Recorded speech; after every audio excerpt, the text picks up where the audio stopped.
आज 10 दिसंबर 2021 प्यारे बाप दादा की मुरली का मंथन करते हैं। आज बाबा ने हमें क्या शिक्षा दी है उसको मनन चिंतन करते हैं। बाबा ने कहा, मीठे बच्चे, देह अभिमान में आने से पाप होते हैं, इसलिए देही अभिमानी बनो। तुम्हारे मैनर्स बहुत अच्छे होने चाहिए, किसी को भी दुख नहीं देना है।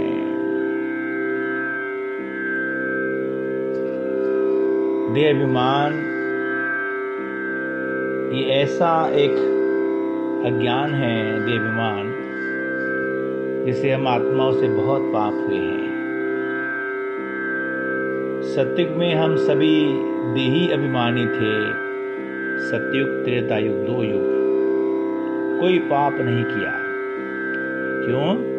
आत्मा पवित्र थी, आत्मा अभिमान में थी।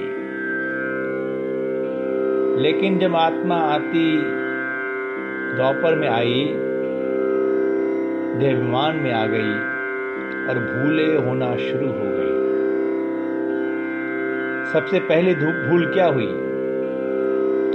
सबसे पहली भूल हुई कि मैं शरीर हूं। पहली गलती, अपने को आत्मा के बजाय शरीर समझा, दूसरे को भी शरीर समझा।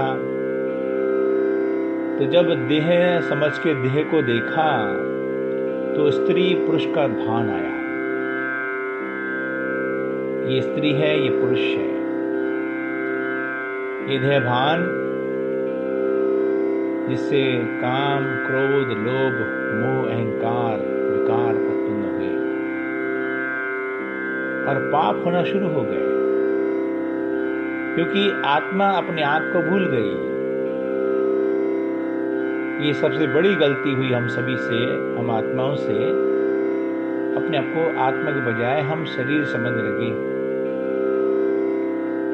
और ये देहाभिमान ही पाप कराने के निमित्त बनता है। देहाभिमान जड़ है पापों के झाड़ की।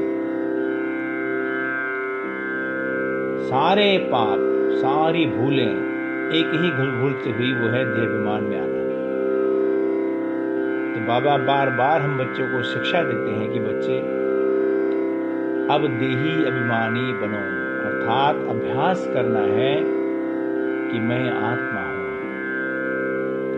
सारे ज्ञान का सार, सारी मुरलियों का सार एक ही है कि मैं आत्मा हूं। इस भान में स्थित होना। ज्ञान तो है बुद्धि में कि मैं आत्मा हूं, लेकिन आत्म भान में स्थित होना ये बड़ी बात है। आज भी हम ब्राह्मण बच्चे, बाबा के बच्चे अपने आप को आत्मा कई बार भूलते ही हैं। अगर काम आया अर्थात अपने को देह समझा, क्रोध आया देह समझा, लोभ, मोह, अहंकार आया अपने आप को शरीर समझा, स्त्री आया, आलस आया, शरीर समझते अपने आप को। तो हम सभी को एक ही अभ्यास करना होगा कि मैं आत्मा हूं, मैं आत्मा हूं, मैं आत्मा हूं, मैं आत्मा हूं। ये अभ्यास, देही बनने का अभ्यास करना होगा।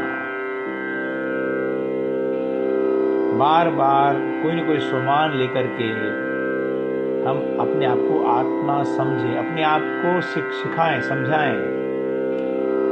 सबसे पहले खुद का शिक्षक बनना है कि रोज अपने आप को समझाना है कि ये आत्मा, अपने आप को तो संभाल, पहचान तो कौन है, तो शरीर नहीं है। ये शरीर समझना ही तेरे दुखों का कारण है। तो रोज कोई न कोई सामान ले करके हम सभी चिंतन करें कि मैं आत्मा हूँ, मैं आत्मा शांत स्वरूप हूँ, मैं आत्मा प्रेम स्वरूप हूँ, मैं आत्मा शक्तिशाली हूँ, मैं ज्योति बिंदु हूँ, मैं भ्रकुटी में विराजमान हूँ। एक ही अभ्यास कि मैं आत्मा हूँ, मैं आत्मा, बस। इससे क्या होगा? आत्मा संबंध से आत्मा के गुण जागृत होंगे। आत्मा संबंध से आत्मा के गुण जागृत होंगे। पहला गुण कौन सा है आत्मा का? मैं शांत हूँ। जैसे चिंतन करेंगे कि मैं आत्मा हूँ, मैं आत्मा हूँ, तो आत्मा का पहला गुण होता है मैं शांत हूँ, मैं शांत स्वरूप आत्मा हूँ। तो शांति का गुण ऑटोमेटिक बाहर निकलेगा।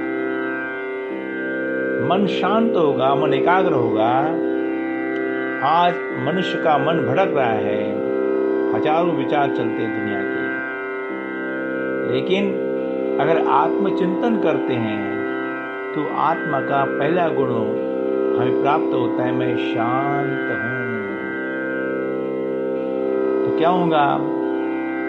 ऑटोमेटिक अच्छे मैनर्स आएंगे। अच्छे मैनर्स कौन से? शांति में रहना, प्रेम से बोलना, सुख देना, दुख न देना, सम्मान देना, आदर देना, मीठा बोलना, कम बोलना, गंभीर रहना, अंतर्मुखी रहना, मुस्कुरा के बात करना। किसी मिलो, मुस्कुरा के मिलो, एक दूसरे का हाल प्यार समझो, प्यार से बोलिए ओम शांति। कितना अच्छा लगता है अगर हम प्यार से बोलते हैं ना, भाई जी ओम शांति, बहन जी ओम शांति, कितना अच्छा लगता है। आज दुनिया में लोगों को बोलना ही नहीं आता है, कड़े शब्द बोलते हैं। तो सब अच्छा मैनर कौन सा है? मीठा बोलना, प्रेम से बोलना, शांति से बोलना, धीरज रखना। अगर ये प्रेम शांति होगी, धीरज होगा, तो किसी को भी दुख नहीं मिलेगा, सबको सुख मिलेगा। आपके पास कोई आएगा, वो सुखी होकर जाएगा।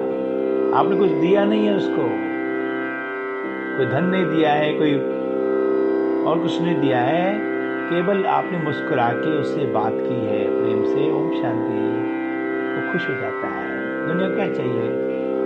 दुनिया के लोग क्या चाहिए? खुशी, प्यार, शांति, यही चाहिए, और कुछ चाहिए। धन दौलत कितनी भी इकट्ठी करे इंसान, अगर मन में शांति नहीं है, खुशी नहीं है, वो धन किसी काम का नहीं है। तो हम सभी को बाबा की बात समझनी होगी कि हमें किसी को भी दुख नहीं देना है, सबको सुखी करना है।